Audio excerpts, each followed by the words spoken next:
Beberapa waktu yang kemarin itu ada temen nih curhat, "Aku tuh mau buka usaha lah Bro, tapi modalku tipis, gimana ya enaknya?" Dan buat kalian semuanya yang mau buka usaha tapi modalnya sangat terbatas, simak ulasannya di sini. Jangan di-skip-skip dan jangan lupa untuk tekan tombol subscribe-nya, nyalakan notifikasinya dan juga like. Dan mungkin kalau ada pertanyaan, kalau pengen ada sedikit informasi yang lain, kalian bisa tulis pertanyaan kalian di kolom komentar.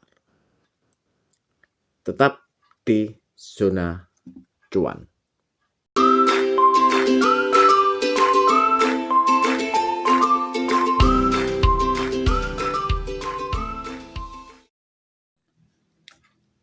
Halo, assalamualaikum warahmatullahi wabarakatuh, sahabat zona cuan dimanapun kalian berada. Pada era sekarang nih, setelah COVID, banyak sekali yang pengen kembali merintis usaha-usaha yang mungkin kemarin-kemarin selama pandemi itu bisnisnya nyungsep ya. Iya termasuk saya nih, bisnisnya nyungsep ketika pandemi. Dan kemarin seperti yang di intro di awal itu ada teman nih, usaha ya, teman usaha dia dulunya juga ada bisnis, tapi berhubung ada pandemi selama 2 tahun itu kolaps teman-teman. Nah, kemarin itu curhat nih, mau bikin usaha lagi, tapi keburu habis nih modalnya untuk bertahan hidup selama 2 tahun kemarin. Modalnya benar-benar tipis dan ya selaku temen cuma bisa ngasih sedikit saran, usulan, dan mungkin tips-tips yang berguna buat kalian juga tentunya yang pengen buka usaha tapi kendalanya cuannya tipis banget nih tuh. Terus mau usaha apa? Ya, ini adalah tips dari Zona Cuan buat kalian yang pengen buka usaha atau merintis usaha kembali ketika dananya ya bisa dikatakan tipis-tipis, setipis silet lah.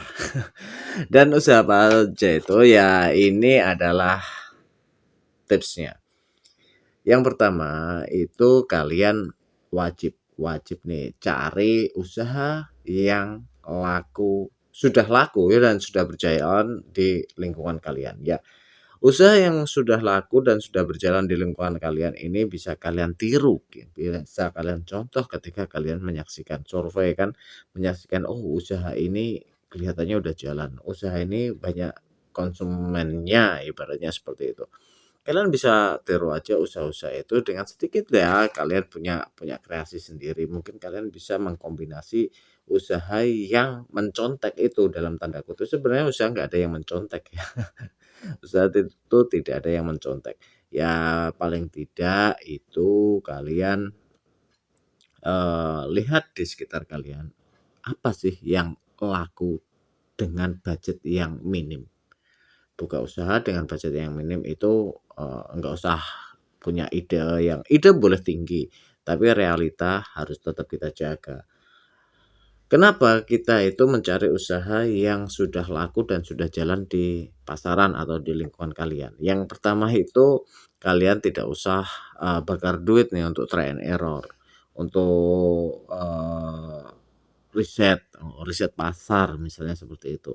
Kalian cukup, ngekor di mana yang lain sudah buka usaha. Contoh gini ya teman-teman, yang paling simpel misalnya usaha panganan atau jajanan ya, jajanan untuk anak-anak, remaja, segala usia, misalnya ada cireng atau mungkin basgor, atau sejenisnya lah, kan di situ banyak sekali yang jualan, oh ternyata ini laku, oh ternyata ini peminatnya banyak, kalian contoh aja, nggak usah gengsi-gengsi, nggak usah mikir apa ya, lah ini sudah banyak yang jualan dan lain sebagainya. Ya memang karena usaha yang tren atau usaha yang paling gampang dengan budget yang kecil itu pasti banyak sekali pesaingnya, pasti banyak sekali pesaingnya. Tapi ketika usaha yang, tren di pasaran atau di masyarakat sekitar, tentu saja konsumen juga tidak akan pernah habis kan. konsumen tidak akan pernah habis. Misalnya seperti tadi kita bikin usaha cireng atau sosis atau tempura dan lain sebagainya, itu kan memang usaha-usaha yang sudah jalan, usaha-usaha yang udah laku di pasar dan ini, eee, jenis usaha yang diminati segala usia, iya kan? Diminati segala usia, bahkan orang-orang dewasa pun kalau makan sosis, tempura, basgor dan lain sebagainya itu juga juga habisnya banyak-banyak kan. Jadi kenapa kita, menjalankan usaha ini ngekor dengan usaha yang sudah jalan? Ya itu tadi yang pertama, kalian nggak usah perlu repot-repot untuk riset pasar, konsumennya mana dan lain sebagainya, kalian sudah ada contohnya. Yang kedua, kalian dengan modal yang sedikit, jangan sampai, eee, apa ya, bahan atau barang baku kalian itu bisa dikatakan kadaluarsa. Ini juga berbahaya Kak, karena memang modalnya itu kecil. Jadi, kita mengambil dagangan yang cepat laku gitu. Itulah alasan pertama, cari dagangan atau usaha yang sekiranya di lingkungan kalian itu sudah laku atau sudah jalan. Lalu yang kedua itu apa? Utamakan dengan cash flow yang tinggi. Maksudnya bagaimana? Ketika kalian jualan, laku, laris, besok jualan lagi. Jadi itu cash flow. Cash flow itu adalah, aliran dana yang kita keluarkan untuk belanja dan masuk income dari hasil jualan itu.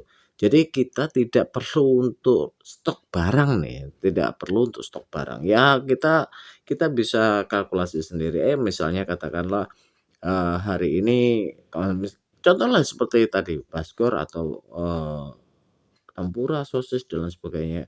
Konsumennya apa nih? Konsumennya anak-anak sekolah, anak-anak SD, anak-anak SMP, atau mungkin, masyarakat umum. Kalian bisa atur sendiri berapa porsi yang harus kalian bawa. Ya paling tidak 70% dari porsi yang kalian bawa itu segera laku. Kenapa? Dengan lakunya barang itu kalian bisa belanja lagi untuk besoknya. Jadi cash flow-nya, aliran dana yang keluar dan masuk ketika belanja dan pendapatan hasil jualan itu cepat. Ya kita mengandalkan kecepatan cash flow-nya aja sih ketika usaha kita dimulai dengan budget yang sangat minim. Ya, jadi jangan sampai ada bahan seperti yang tadi kita bahas, ada bahan baku yang kadaluarsa. Itu jelas kita merugi. Kita buat, porsinya itu seadanya aja. Yang sekiranya 1 hari habis, udah ada keuntungan, bisa kita save, bisa kita simpan, besoknya kita belanja lagi. Seperti itu, kita andalkan cash flow-nya. Semakin cepat cash flow yang mengalir dalam usaha kita, yang minim yang minim, apa namanya, yang minim anggaran, itu semakin bagus dan semakin sehat itu. Jadi, modalnya bisa kita pertahankan, keuntungannya bisa buat makan atau tambah income lah, seperti itu. Lalu apa yang ketiga? Yang ketiga itu kalian bentuklah marketing yang menarik. Semua produk yang kalian, eee, buat atau bikin itu harus memerlukan marketing.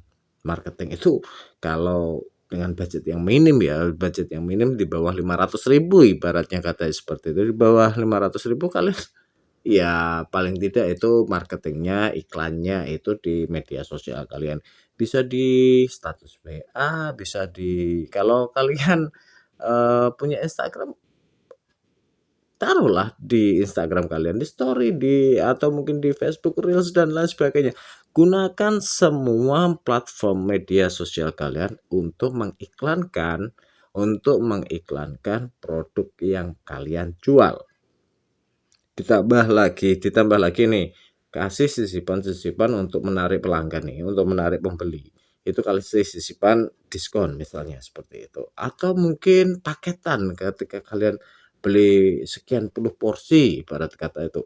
Sekian puluh porsi, free 1 porsi. Seperti itu, bikinlah yang menarik sehingga pembeli itu merasa, "Yah, kayaknya dagangan ini asik nih, enak nih." Mungkin mereka masih belum bisa menjadi pembeli yang loyal atau konsumen yang loyal, tapi at least itu mereka sudah coba pertama kali usaha atau produk yang kalian tawarkan atau yang kalian jual. Dan ini sangat penting. First impression itu sangat penting. Jadi apa yang harus kalian lakukan? Yang pertama itu kita ulang ya, kita resume nih. Ada 3 hal yang harus kalian lakukan ketika usaha kalian itu dengan bisnis yang minim. Yang pertama itu cari dagangan yang sudah jalan atau laku, konsumennya sudah kelihatan. Yang kedua itu bikin cash flow yang cepat. Semakin cepat cash flow-nya, semakin bagus usaha yang kalian rintis atau usaha yang kalian buka dengan modal yang minim. Lalu yang ketiga itu marketing yang menarik. Ini juga merupakan bagian yang penting. Dan itu kalian marketingnya itu bikin yang free aja kan. Kalian punya platform media sosial, nggak perlu lah yang pakai banner yang bagus-bagus. Kalian bisa bikin banner sendiri di aplikasi-aplikasi editing gambar atau editing video. Kalian bebas berkreasi di situ. Gunakan yang free. Minimkan yang namanya biaya operasional dahulu kawan-kawan. Nah, itulah tips dari Zona Cuan ketika kalian mau membuka usaha tapi budgetnya sangat minim. Itu saja yang bisa kita sampaikan pada video kali ini. Semoga bermanfaat. See you on the next video dan wassalamualaikum warahmatullahi wabarakatuh.